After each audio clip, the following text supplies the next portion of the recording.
Hello, स्वागत है आप सभी का थ्राइव इवेंट्स क्लासेस चैनल पे। तो हम जो है मॉडर्न हिस्ट्री कर रहे थे। मॉडर्न हिस्ट्री में हमने जो क्या नाम है पीछे जो विदेशी आक्रमण है वहां तक हमने कंप्लीट कर लिया था। उसके बाद में विदेशी आक्रमण के बाद में हम क्या पढ़ने वाले थे कि जो नवीन राज्य जिनका उदय हो रहा था उनके बारे में हम पढ़ने वाले थे। तो सबसे पहले हमने देखिए कि मैप बना दिया है। ये देखिए पंजाब, यहाँ से मतलब क्या हुआ कि जैसे 1722 23 24 की बात है। तो उस टाइम पे क्या हो गया था कि धीरे धीरे जो राज्य थे जो अलग अलग जो छोटे छोटे प्रांत थे वो क्या हो गए थे, अलग स्वतंत्र होना स्टार्ट हो गए थे। जैसे हैदराबाद था, हैदराबाद निजामों के पास चला गया था। इधर बंगाल जो है, बंगाल मुर्शिद कुली खां के पास चला गया था। इधर जाट जो वो अलग से अपना स्वतंत्र राज्य चलाने लगे थे। इधर राजपूत जो वो भी अपना राज्य चलाने लगे थे। इधर जो सिख जो थे उन्होंने भी विद्रोह करके जो है अपना स्वतंत्र राज्य जो है चलाना स्टार्ट कर दिया था। तो कुछ नए राज्य हैं जिनका उदय हुआ, जिनके बारे में हम पढ़ेंगे। तो कुछ उत्तराधिकारी राज्य थे जिन्होंने मतलब उत्तराधिकार तो रखा उनका मुगलों का, लेकिन क्या है कि शासन अपने तरीके से चलाया उन्होंने। तो कुछ उत्तराधिकारी राज्य हुए, कुछ स्वतंत्र राज्य साबित हुए, कुछ जो है विद्रोही राज्य हुए। तो उनके बारे में हम जैसे देखेंगे। तो उत्तराधिकारी राज्य कौन कौन से थे? हैदराबाद हो गया, बंगाल हो गया, अवध हो गया। ये क्या थे? ये उत्तराधिकारी राज्य थे। और स्वतंत्र राज्य की अगर हम बात करें तो राजपूत हो गया, मैसूर हो गया। ये क्या थे? ये स्वतंत्र राज्य थे। और अगर हम विद्रोही राज्य की बात करें तो सिख हो गया, जाट हो गया और मराठा हो गया। ये कैसे राज्य थे? ये विद्रोही राज्य थे जिन्होंने विद्रोह करके जो है अपना शासन जो है अलग थलग किया था। तो ये जो देखो यहाँ पे ये जो पंजाब है, पंजाब इस एरिया में जो है यहाँ पे क्या है, सिखों ने क्या किया था? विरोध करके विद्रोह करके जो है अपना अलग से शासन किया था। यहाँ पे ये राजपूताना है, राजपूताना जो है स्वतंत्र था। जाट जिन्होंने विद्रोह करके अलग से ये अपना ये मालवा है। यहाँ पे ये जो मराठास हैं, मराठास ने भी क्या है विद्रोह करके अपना अलग से शासन चलाया था। यहाँ पे हैदराबाद है, निजाम जो इन्होंने शासन चलाया। यहाँ पे ये मैसूर है जो अलग से ही स्वतंत्र राज्य था। ये उड़ीसा है, ये बंगाल है, ये अवध है, ये रुहेल है, ये कुमायूं है, ये इधर जो है यहाँ पे सिंध है। तो सबसे पहले हम हैदराबाद की बात करते हैं। हैदराबाद में क्या हुआ था कि 1700 सबसे पहले हम बात करते हैं निजामुल मुल्क की। निजामुल मुल्क क्या है कि वहां पे चला गया था। मतलब सबसे पहले क्या था कि फर्रुखशियर के टाइम की बात है। फर्रुखशियर का टाइम क्या था? टाइम 1713 से 1719 तक का था टाइम। तो 1719 तक का टाइम था। उस टाइम पे क्या हुआ था कि जो फर्रुखशियर ने जो निजामुल मुल्क है उसको क्या दे रखी थी? उसको दे रखी थी जो जो दक्षिण के जो 6 प्रांत थे, हैदराबाद, बरार, तेलंगाना, बीजापुर और कर्नाटक है। ये जो लगभग 6 प्रांत थे, इन 6 प्रांतों की क्या दे रखी थी? सूबेदारी दे रखी थी। फिर इनके ऊपर क्या हो गया कि वहां पे जो है सैयद बंधु जो है अपना क्या कर रहे थे? शासन चला रहे थे। तो सैयद बंधु क्या है, इनकी गतिविधियों पर जो निजामुल मुल्क है इनकी गतिविधियों पर क्या कर रहे थे? नियंत्रण कर रहे थे कि वो देख रेख कर रहे थे कि ये क्या कर रहा है, क्या नहीं कर रहा है। फिर फर्रुखशियर ने क्या किया कि 6 प्रांतों से हटा के इसको जो निजामुल मुल्क है उसको, जो मालवा है, मालवा कहाँ पे है? ये यहाँ पे है मालवा। मालवा की सूबेदारी दे दी, मालवा की सूबेदारी दे दी। फिर क्या हुआ कि उसके बाद में फर्रुखशियर के बाद में बनता है मोहम्मद शाह रंगीला, या जो जिसको बादशाह रंगीला भी बोलते हैं। वो बनता है, शासक बनता है, अगला शासक। तो वो क्या करता है कि वो निजामुल मुल्क के हाथों, जो हैदर दुरानी है उसके हाथों से क्या करवा देता है? जो हैदर अली है, सैयद बंधु का एक जो भाई है, उसको मरवा देता है। ठीक है, उसकी हत्या करवा देता है। तो उसकी हत्या करवाने के बाद में क्या करता है कि निजामुल मुल्क को क्या करता है?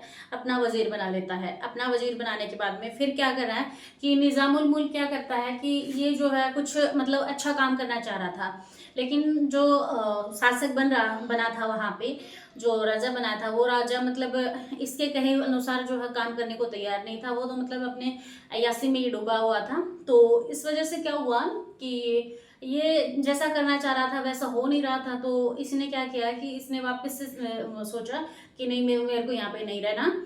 तो ये वापस से वहां से छोड़ के वजीर का पद, और वापस से क्या करता है? ये हैदराबाद वापस लौट जाता है। तो हैदराबाद में अब सूबेदार जो है किसी और को बना दिया, मुबारिस खां के नाम के व्यक्ति को सूबेदार बना दिया वहां पे। तो ये वहां पे जाएगा और इनका आपस में दोनों का क्या होगा? फिर युद्ध होगा। ठीक है। तो उससे पहले थोड़ा सा इनके निजामुल मुल्क के बारे में थोड़ा सा देख लेते हैं कि निजामुल मुल्क को जो है खाने खाना की उपाधि दी गई थी। और जो निजाम उल मुल्क की जो उपाधि है वो इसका चिंकलिश खान नाम था। निजाम उल मुल्क की उपाधि जो है इसको फर्रुखशियर ने दी थी। और खाने खाना की उपाधि जो है वो भी चिंकलिश खान को यानी निजाम उल मुल्क की ही उपाधि थी, खाने खाना की भी।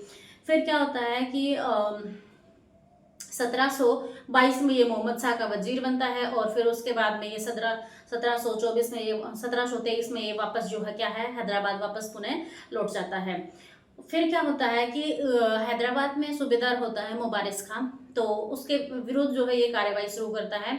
तो ये सहायता लेता है मराठा की, मराठा बाजीराव जो है उसकी ये सहायता लेता है। और उसकी सहायता से क्या करता है, मुबारिस खां जो है, मुबारिस खां और इसके बीच में क्या होता है, युद्ध होता है।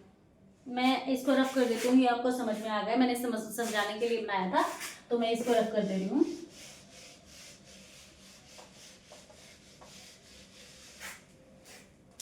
क्या होता है, जो मुबारिस खां था, मुबारिस खां वर्सेस निजामुल मुल्क,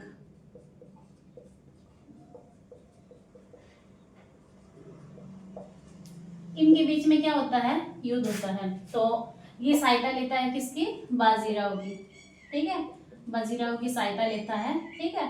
और ये क्या हो जाते हैं, ये जीत जाते हैं। और ये क्या है, ये हार जाता है। और ये जीतने के बाद में क्या बन जाता है, ये हैदराबाद का स्वामी बन जाता है, ठीक है।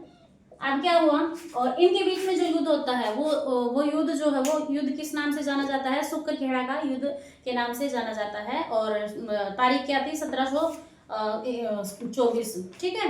क्या नाम से जाना जाता है ये, इनके बीच में जो युद्ध हुआ था, ठीक है, ये शुक्र खेड़ा का युद्ध, शुक्र खेड़ा युद्ध, ठीक है। शुक्र खेड़ा युद्ध कब हुआ था, 1724 के अंदर हुआ था। शुक्र खेड़ा युद्ध किसके बीच में हुआ था, मुबारिस खां और निजामुल मुल्क के बीच में हुआ था।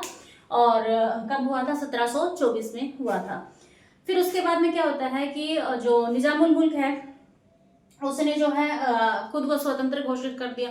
और जो उधर जो शासक था, क्या नाम है, जो मोहम्मद शाह दिल्ली में, तो उसने भी क्या कर लिया, उसने भी जो निजामुल मुल्क है उसकी स्वतंत्रता स्वीकार कर ली और उसको आसफ जाह की उपाधि दे दी। किसकी उपाधि दे दी, आसफ जाह, ठीक है। किसको दी ये उपाधि, ये निजामुल मुल्क को दी, किसने दी, ये दी जो हमारा जो राजा था दिल्ली का मोहम्मद शाह, उसके द्वारा जो है ये उपाधि दी गई, आसफ जाह की उपाधि। फिर क्या होता है कि 1725 में क्या होता है, हैदराबाद को क्या कर दिया जाता है, निजामुल मुल्क द्वारा राजधानी घोषित कर दिया जाता है कि अब हमारी जो राजधानी है वो क्या होगी, हैदराबाद है। और 1725 में ये हैदराबाद को राजधानी घोषित कर देता है। और ये क्या करता है, ये मतलब अच्छे काम करता है। मतलब इसने क्या किया था कि जो हिंदू दीवान था, ठीक है, हिंदू दीवान जो दीनानाथ था उसकी नियुक्ति कर रखी थी इन्होंने, ठीक है। दीवान के पद पे इन्होंने एक हिंदू को रख रखा था, ठीक है, दीनानाथ नाम के। और 1727 तक जो निजामुल मुल्क है उसने क्या किया, मित्रतापूर्ण जो है नीति का पालन किया। फिर क्या हुआ, 1727 तक इसने मतलब मित्रता निभाई, ठीक है। फिर उसके बाद में इसके क्या हो गए, जो मराठा थे, जो पहले तो इसके साथ में सहायता लेता है बाजीराव के साथ में, मराठा के साथ में, लेकिन बाद में क्या हो गया, 1727 के बाद में इनके साथ में संघर्ष होने शुरू हो गई। और बाजीराव ने फिर क्या किया, पालखेड़ा में निजामुल मुल्क को पराजित कर दिया। पालखेड़ा में फिर ये युद्ध करते हैं बाजीराव के साथ, ठीक है। पालखेड़ा में युद्ध करते हैं ये बाजीराव के साथ में, और उसमें क्या हो जाते हैं, ये हार जाते हैं, ठीक है। और हार जाते हैं, और उस टाइम पे बाजीराव द्वारा जो है 2 शर्तें रखी जाती हैं, ठीक है। और उन शर्तों को जो है क्या नाम दिया जाता है, मुंशी शिवगांव की संधि का नाम दिया जाता है। जो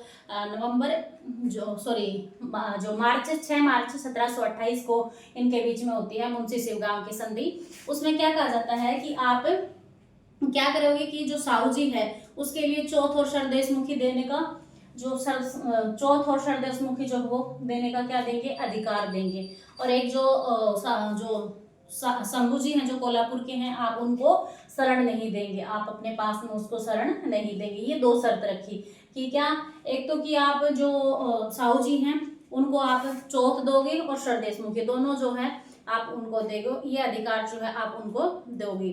दूसरी शर्त क्या थी इनकी? दूसरी शर्त ये थी कि जो शंभूजी हैं कोल्हापुर के हैं, ये जब हम मराठास पढ़ेंगे तब उसमें अच्छे से समझ में आएगा कि ये शंभूजी कौन है, साहूजी कौन है। तो शंभूजी जो थे कोल्हापुर के, आप उनको शरण नहीं दोगे अपने पास में। तो ये दो शर्तें थी इनकी, और ये दोनों शर्तें जो है निजाम उल मुल्क ने मान ली थी। फिर क्या हो जाता है कि 1748 में आके जो निजाम उल मुल्क है उनकी डेथ हो जाती है।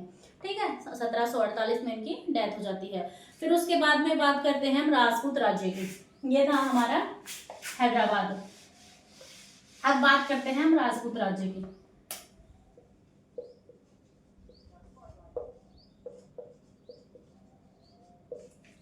राजपूत राज्य में क्या हुआ कि राजपूत राज्य जो है मुगलों के समय से क्या कर रहा था, स्वयं को स्वतंत्र घोषित कर रहे थे। स्वतंत्र घोषित कर रहे थे कैसे कि जैसे ही मतलब औरंगजेब की डेथ हो गई थी, औरंगजेब की डेथ होते ही जो मारवाड़ के राजा थे राणा अजीत सिंह, वो क्या कर दिया था, उन्होंने खुद को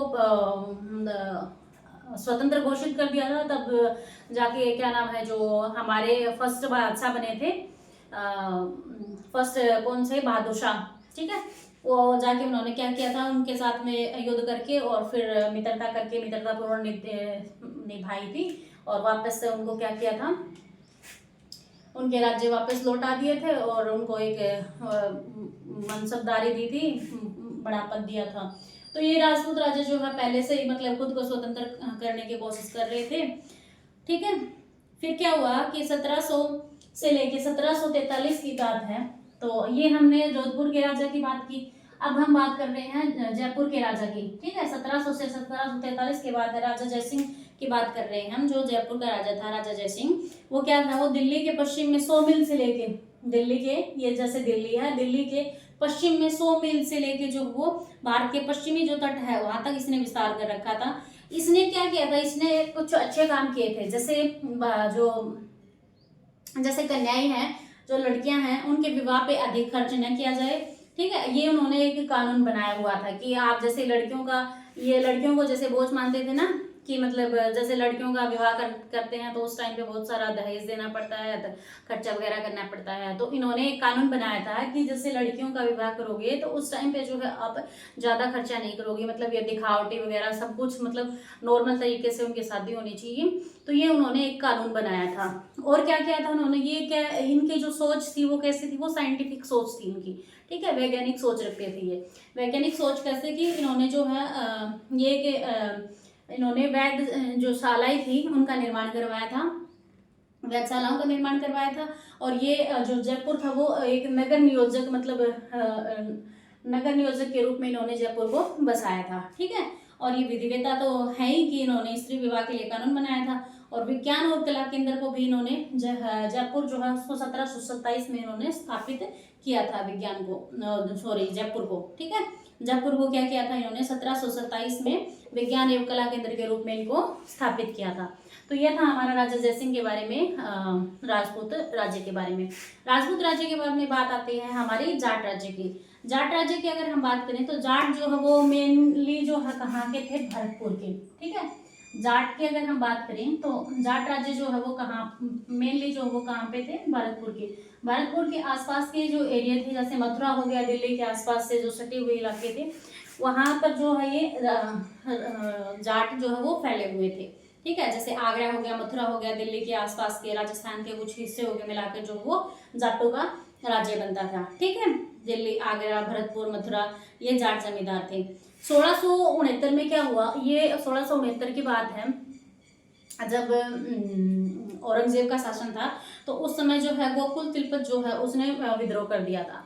ठीक है, मुगलों से क्या कर दिया था, विद्रोह कर दिया था। 1669 में गोकुल तिलपत जो है उसने विद्रोह कर दिया था मुगलों से। और 1686 में जो है राजा राम जो था जाट सरदार, उसने विद्रोह कर दिया था। फिर उसके बाद में राजा राम के बाद में जो है राजा राम जो है उसने क्या किया था, जो सिकंदरा है, आगरा से क्या किया, आगरा जो सिकंदरा आगरा है, वहाँ पे जो अकबर है, अकबर की क्या कर रखी थी, जो मकबरा था, उस मकबरे को खोद के उसके जो अस्थि पिंजर थे वो वहां से निकाले और फिर क्या किया, जो हिंदू रीति रिवाज होते हैं, हिंदू रीति रिवाजों के अनुसार उसको मतलब जलाते हैं, तो उसने उसको उनके अस्थि पंजर को है जलाने का काम किया था। किसने? राजा राम ने।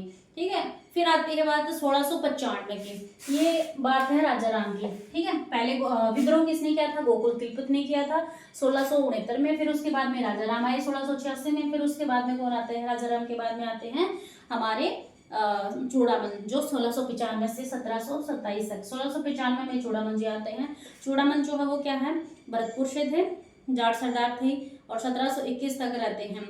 इन्होंने क्या किया था कि जो थीम है आगरा के अंदर थीम दुर्ग का निर्माण करवाया था। ठीक है। थीम दुर्ग, ठीक है, थीम दुर्ग का निर्माण करवाया था। और 1721 में आगरा के जो सूबेदार जयसिंह सेकंड है उसके द्वारा क्या कर दिया जाता है? आक्रमण कर दिया जाता है। तो चूड़ामन क्या कर लेते हैं? हत्या कर लेते हैं। आगरा के सूबेदार कौन थे?